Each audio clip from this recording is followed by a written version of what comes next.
Ақсақ құла ертеде бір сараң бай болыпты. Оның адам баласында жоқ жалғыз құла тұлпар бар екен. Бай құла тұлпарының тұқымын өсіріп даңқын асыра түскісі келіпті. Сөйтіп құла тұлпардың қасына бір биені қосып, жойқын теңіздің ортасындағы адам аяғы баспайтын ең аралға алып барып тастапты. Тұлпар қасқырға да, адамға да алдырмайтын тарпаң екен. Арада біраз жылдар өтеді. Тұлпардың тұқымы көбейіп, үйір-үйір жылқы болыпты.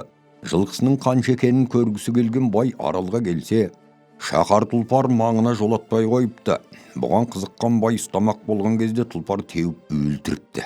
Керемет тұлпарлар тұқымының аралда екенін естіген ұрылар құла тұлпарды үйірімен айдап кетуді көздеп аралға барыпты. Әуелден тарпаң, оның үстіне ұзақ жыл бойы адам көрмей тәғы боп кеткен құла тұлпар ұрыларды көре сала қарсы шабады. Алдына келген тістеп, артына шыққан теуіп маңына жолатпайды.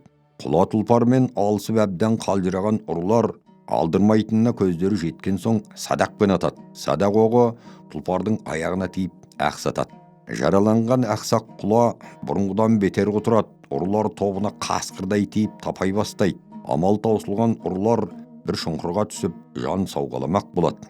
Ақсақ құла мұны көрген соң өзінен өрбіген үйір-үйір тұқымын лестіріп келеді де қарақшыларды таптап өте шығады.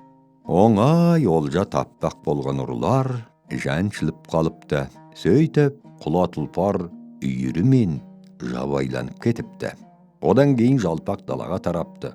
Сол жабайы жылқының тұқымы құлан екен.